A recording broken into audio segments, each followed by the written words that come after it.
Assalamualaikum warahmatullahi wabarakatuh, Pak Anton dan teman-teman. Kami dari kelompok 6 yang beranggotakan Sabika Fitriani, saya sendiri, Cempaka Safitri, Kak Astari Kodrat Susana, dan Gendis Raya. Untuk itu, materi yang akan kami bahas yakni budidaya ikan lele dalam pemenuhan pangan. Nama bisnis kami yakni bisnis Lesgar, yang artinya lele segar. Di sini kami akan membahas mengenai perusahaan kami, misi, target, dan bagaimana pembagian keuntungan. Apa alasan kelompok kami memilih bisnis ini? Yang pertama, karena potensi keuntungan yang besar. Yang kedua, perawatan yang mudah. Yang ketiga, termasuk jenis ikan yang tahan penyakit. Yang keempat, masa panen yang cepat, kurang lebih 3 bulan. Yang kelima, benihnya itu mudah didapatkan. Dan yang keenam, perputaran uang yang cepat. Profil awal terbentuknya bisnis kami. Awal mula ini menjadi pendorong utama, yaitu kebutuhan pangan dan ekonomi. Motivasi utama di balik pengembangan budidaya lele adalah untuk memenuhi kebutuhan protein hewani yang terjangkau bagi masyarakat luas. Selain itu, potensi ekonomi dari budaya ikan air tawar yang relatif mudah dan cepat panen menjadi daya tarik tersendiri. Adapun visi misi kami yaitu menghasilkan ikan lele yang berkualitas tinggi, menerapkan praktik budidaya berkelanjutan, dan juga meningkatkan kesejahteraan peternak dan karyawan.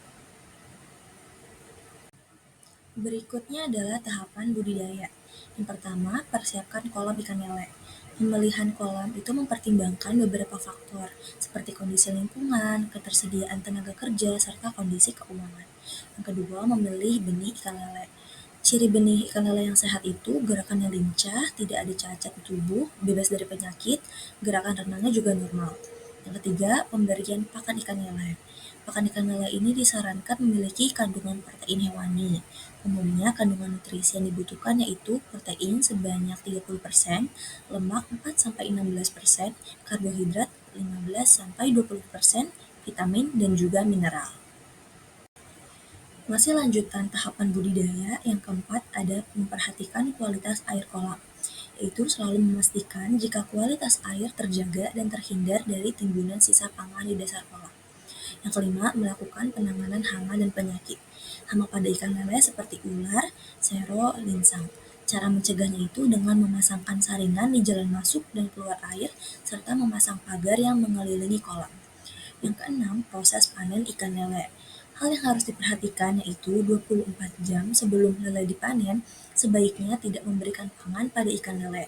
Itu memiliki tujuan agar ikan lele tidak buang kotoran ketika diangkut. Masuk ke dalam analisis SWOT. Yang pertama ada strength atau kekuatan, yaitu tingginya permintaan pasar terhadap lele, terlihat dari mahalnya harga lele yang ada di pasar. Yang kedua, luasnya pemasaran hasil budidaya ikan lele, khususnya yang nantinya pada saat musim panen lele. Yang ketiga, teknologi budidaya yang sederhana, karena mudah dipelajari dan diterapkan. Yang kedua, ada weakness atau kelemahan, yaitu sulit mendapatkan bibit yang mempunyai kualitas baik. Kedua, potensi bau yang kurang sedap yang dapat mengganggu lingkungan sekitar.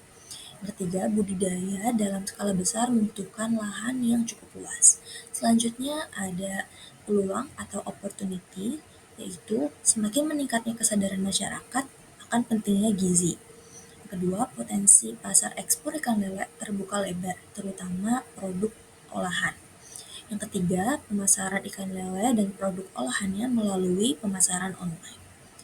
Yang keempat, ada ancaman atau threats, yaitu kenaikan harga pakan, persaingan harga dengan pembudidaya lain, dan juga perubahan iklim yang ekstrim atau bencana alam yang dapat mengganggu kegiatan budidaya. Selanjutnya adalah langkah awal untuk memulai bisnis. Yang pertama adalah pahami konsep dasar. Kita harus tahu jenis usaha apa yang akan kita jalankan, seperti usaha jasa, barang, ataupun manufaktur. Kedua adalah analisis pasar dan kompetitor. Setiap usaha pasti memiliki persaingan, maka dari itu kita harus menganalisis bagaimana produk yang akan kita jual bisa laku di pasaran. Dan untuk harganya seperti apa, jangan terlalu besar ataupun terlalu rendah. Kemudian adalah persiapkan modal. Ini merupakan elemen penting dalam suatu bisnis, karena modal akan digunakan untuk peralatan, kemudian pembelian bibit dan lainnya, bahkan sampai ke tenaga kerja. Kemudian pilih lokasi yang strategis. Untuk kolam kami akan memilih lokasi yang dekat dengan sumber mata air, dan untuk toko kita akan memilih untuk lokasi yang strategis sehingga mudah dijangkau oleh konsumen. Target pasar. Target pasar adalah sekelompok konsumen yang menjadi sasaran utama perusahaan untuk menjual produknya. Di sini target pasar kita yang pertama ada pedagang ikan segar seperti pedagang ikan lokal di pasar-pasar tradisional. Kemudian ada restoran atau rumah makan yang menyajikan olahan ikan lele. Ketiga ada konsumen langsung atau masyarakat. Nah, ini kita peruntukkan untuk masyarakat yang ingin praktis karena kami akan menyiapkan lele frozen food yang akan mempermudah proses pemasakannya. Kemudian toko oleh-oleh yang menjual cemilan karena kita akan juga membuat keripik lele. Kemudian supermarket. Nah, biasanya kan supermarket juga menjual jenis ikan segar dengan kualitas yang premium. Strategi promosi adalah langkah kami untuk menjangkau konsumen baik secara offline maupun online. Nah, yang pertama adalah disverifikasi pasar. Nah, kita harus melakukan target pasar yang tepat sasaran. Semisal pasar tradisional, restoran, warung makan, toko oleh-oleh, platform online, dan membangun banyak franchise. Tujuan kami adalah untuk memperluas jaringan pasar dengan membangun banyak kerjasama agar produk kami semakin dikenal oleh masyarakat. Kedua adalah melakukan pemasaran yang efektif. Nah, yang pertama adalah promosi online. Nah, di zaman sekarang kita akan membuat media sosial untuk memasarkan produk kita agar produk kita semakin dikenal luas, tidak hanya oleh masyarakat setempat, melainkan dengan masyarakat yang lebih luas. Kemudian networking, yaitu bangun kerjasama dengan pedagang, restoran, pengepul ikan, karena biasanya usaha itu semakin dikenal dari mulut ke mulut. Kemudian ada pemasaran langsung, kita juga akan jual di toko kami. Selanjutnya penyelenggaraan event, kami akan mengikuti event makanan agar para konsumen dapat merasakan produk olahan kami. Kemudian kerjasama dengan influencer agar produk kami semakin dikenal luas, karena biasanya influencer dapat memperkenalkan produk yang mereka endorse itu kepada followers-followersnya. Dengan begitu banyak yang akan tertarik dengan produk kami.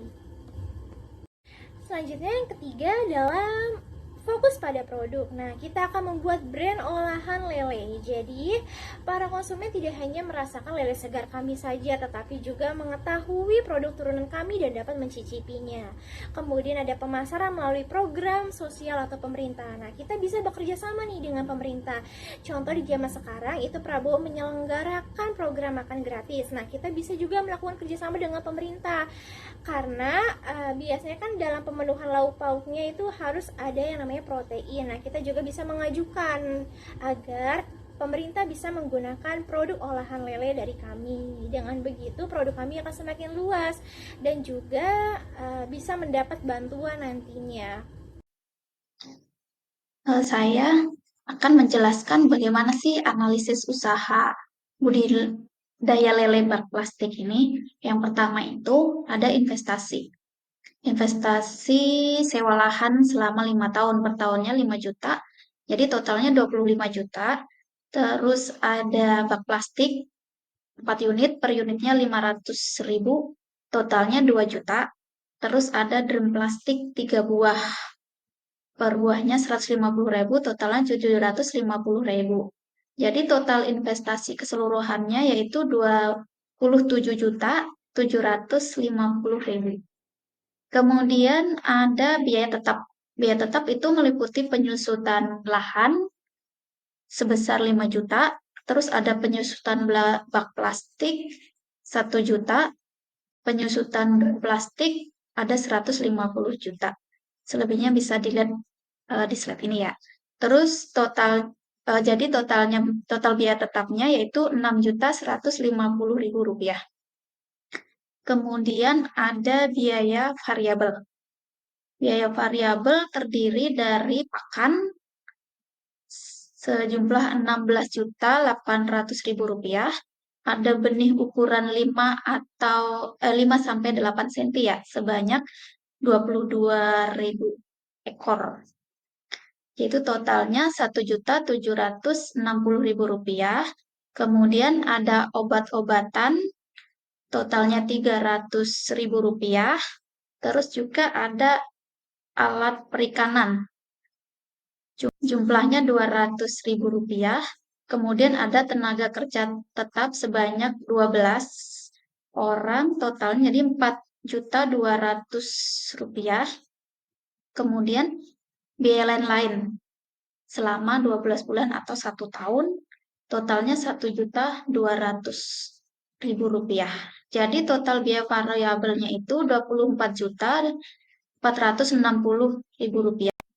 Jadi total biaya tetap tambah biaya variabel yaitu 30.610.000 rupiah. Kemudian ada pendapatan.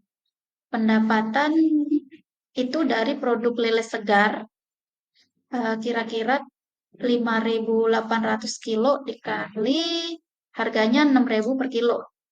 Jadi totalnya 34.800.000 rupiah. Kemudian ada produk cemilan lele senilai 42 juta rupiah.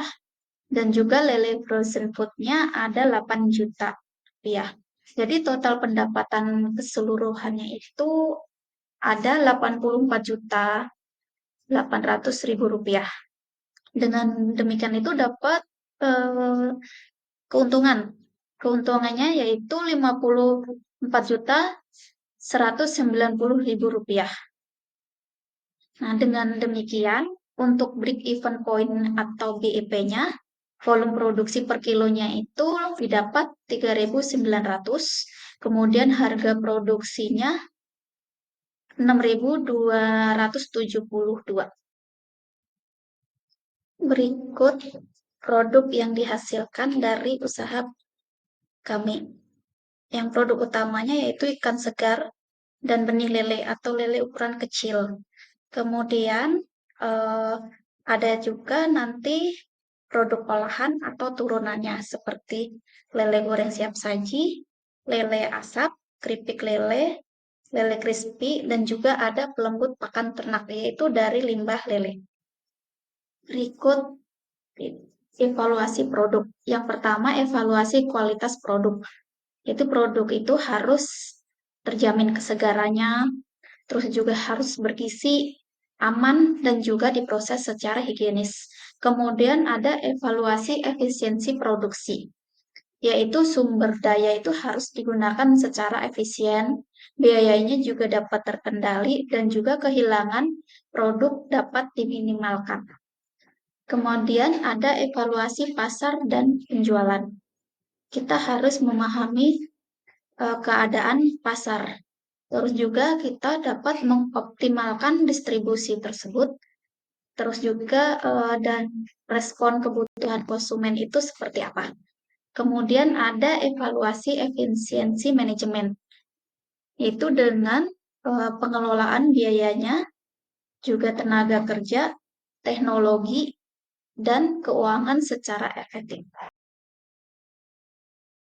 Berikut saya akan menjelaskan 9 elemen utama BMC, yaitu bisnis model Canva. Untuk yang pertama yaitu customer segment atau segmen pelanggan. Untuk segmen pelanggan itu kita itu menyasar ke rumah tangga, pedagang pasar, warung makan swalayan, dan lembaga sosial pemerintah. Kemudian ada value proposition atau proporsi nilai, yaitu menyediakan ikan lele segar, murah, bergizi, mudah dibudidayakan, terus ketersediaannya bisa sepanjang tahun, dan bisa diolah menjadi produk turunan. Untuk yang ketiga, channel atau saluran, yaitu distribusi melalui pasar tradisional, kemudian penjualan langsung ke konsumen, ke media sosial, dan kerjasama dengan mitra usaha atau pemerintah.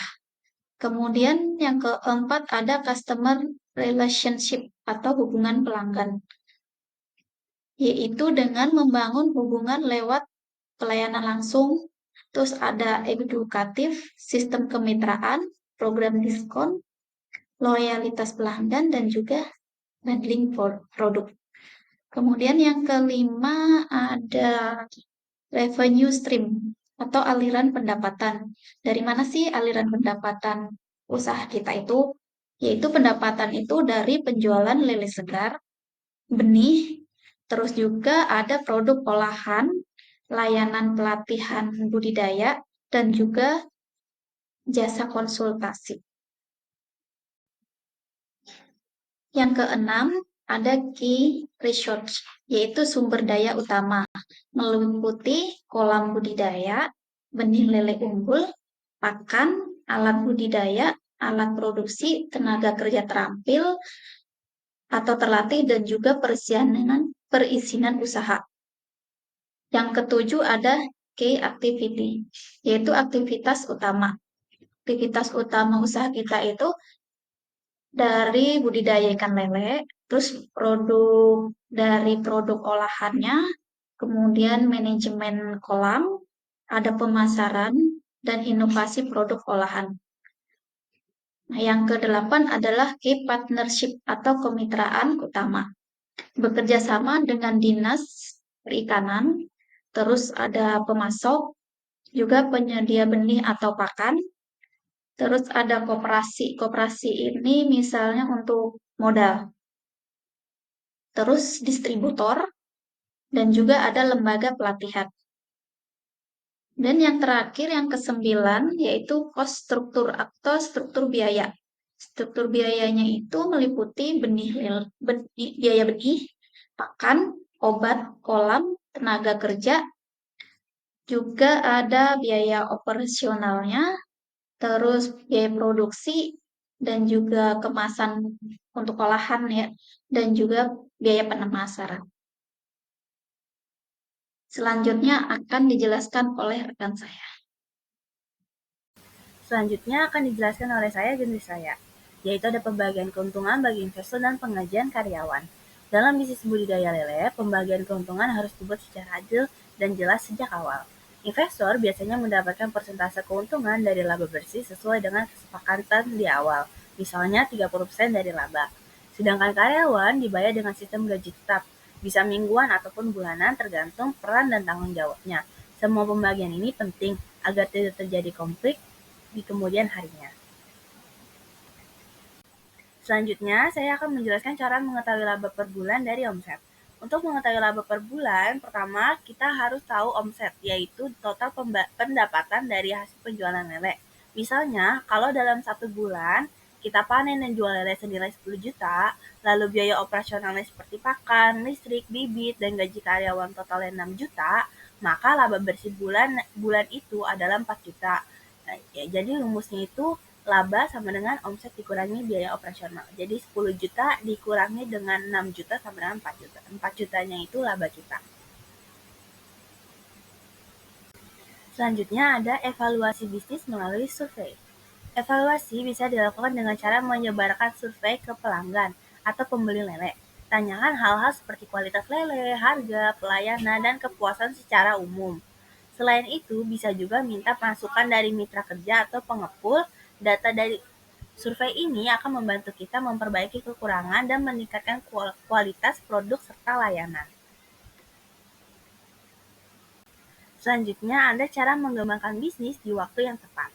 Pengembangan bisnis bisa dilakukan saat produksi dan penjualan mulai stabil, permintaan pasar meningkat, dan kita punya modal atau investor tambahan. Misalnya, dari 1 kolam, kita bisa nambah jadi 2 atau 3 kolam. Atau bisa juga kembangkan ke pengolahan produk seperti abon lele atau lele asap. Kuncinya ada di waktu yang tepat. Biasanya bisa dilihat dari tren penjualan, kapasitas produksi, dan juga kesiapan tim yang kita miliki. Selanjutnya ada FCR lele. FCR atau Feed Conversion Ratio adalah rasio konversi pakan atau seberapa banyak pakan yang dibutuhkan untuk menghasilkan 1 kg berat lele.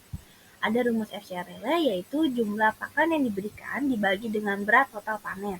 Misalnya, total pakan yang diberikan selama budidaya ada 250 kg.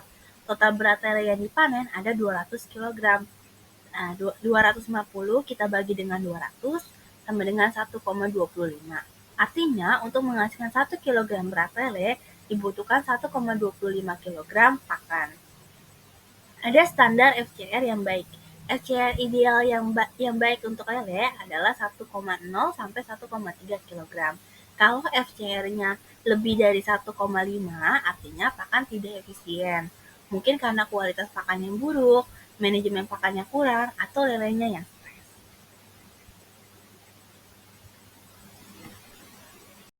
Sekian dari presentasi kelompok kami mengenai budidaya ikan lele sampai pada produk yang akan kami hasilkan. Kami harapkan untuk para audiens dapat mengerti dari usaha yang akan kami jalankan. Sekian dari kami. Wassalamualaikum warahmatullahi wabarakatuh.